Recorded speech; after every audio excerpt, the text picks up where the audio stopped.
Let's start with something that sounds unlikely. A wrestling game on the SEGA Mega Drive, released in 1990, built entirely around women. Not as a side attraction, not as a novelty, but as the headline act. No Western release, no franchise that followed it, just one standalone title, quietly sitting in Japan, while the rest of the world carried on without it. And yet, Cutie Suzuki, no Ringside Angel, is more than a curiosity. It's a glimpse into a moment when women's wrestling had enough cultural weight to carry an entire game on its shoulders. Which raises an immediate question. How did a niche Japanese wrestling game end up ahead of its time, and why did almost nobody notice? To understand the game, you have to understand the moment it was born into. Late 80s Japan wasn't just fond of women's wrestling, it was obsessed with it. Joshi Puroresu was not tucked away in dim halls, it was televised, celebrated, and capable of filling arenas with a level of energy most sports would struggle to match. Right in the centre of that world stood Cutie Suzuki, athletic, charismatic, and packaged in a way that blurred the line between fighter and pop culture figure.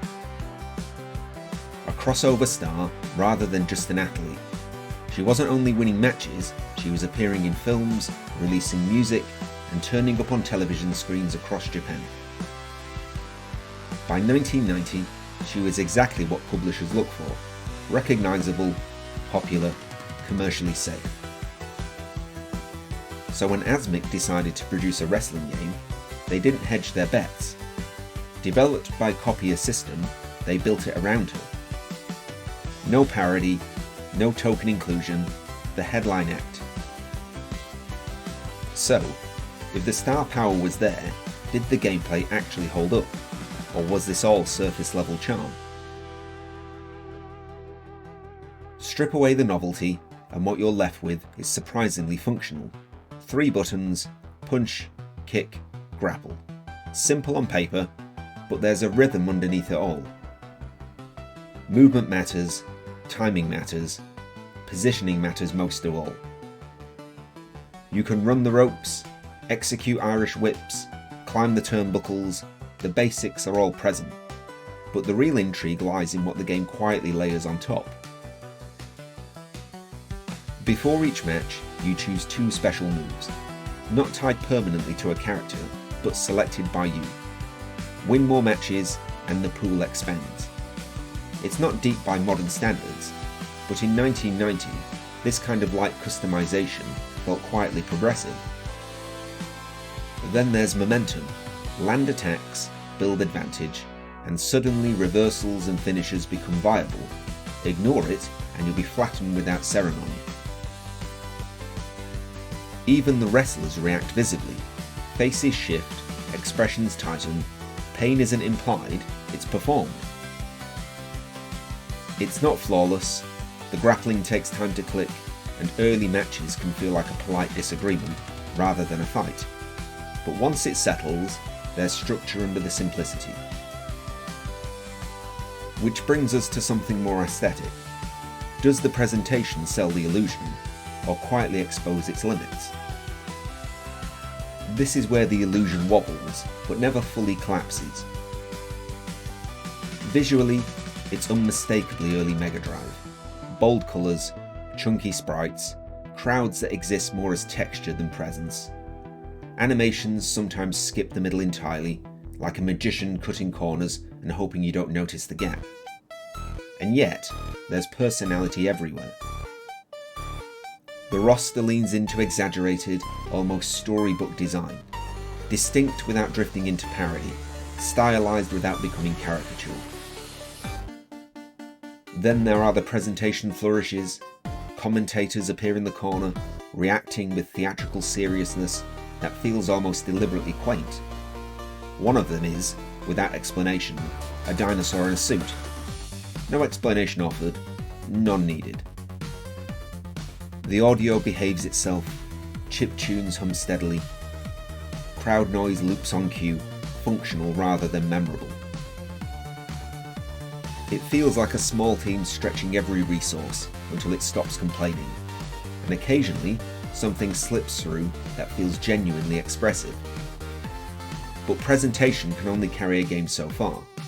Eventually, people respond to what's actually in front of them. With no Western release, there is no widespread critical footprint. In Japan, the record is less clearly documented, though its existence alone suggests it was not entirely lost in the shuffle. Fast forward a few decades, and the verdict sharpens, even if it doesn't soften. Some players find real enjoyment in its systems.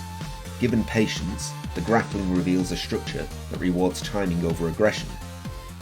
The custom move selection adds just enough variation to keep matches from collapsing into repetition. Others are less forgiving. The stiffness is real, the animation is limited, the single player loop short enough that you can see most of what it offers in an afternoon. Both readings are fair. It doesn't compete with the genre heavyweights that followed, it doesn't redefine wrestling games, it doesn't attempt to. But it does commit fully to its own idea, without irony or hesitation. Cutie Suzuki has no sequel, no lineage, no clear imitators on the Mega Drive. Commercially, it fades into the background almost immediately.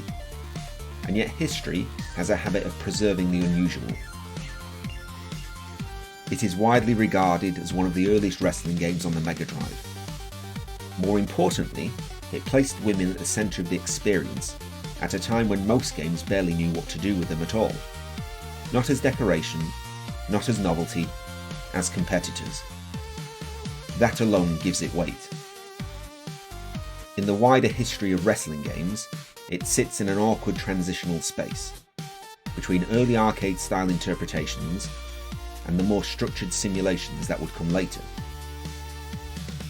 A stepping stone, perhaps, or a side path the industry chose not to follow. Today, physical copies are rare. Emulation keeps it from disappearing entirely. But rarity only explains so much. Cutie Suzuki is not essential. It is not a hidden masterpiece waiting for rehabilitation. But it is worth your time, if you approach it on its own terms. Give the grappling a moment to settle, accept the stiffness, let the charm do its work instead of resisting it. What emerges is a game that feels sincere, slightly awkward, occasionally clumsy, never cynical. A snapshot of a moment when women's wrestling was not just popular, but culturally strong enough to headline a video game without apology. And that is a real achievement. Because long before the industry caught up, this odd little game asked a question most developers were not even asking yet. Why shouldn't women be the main event?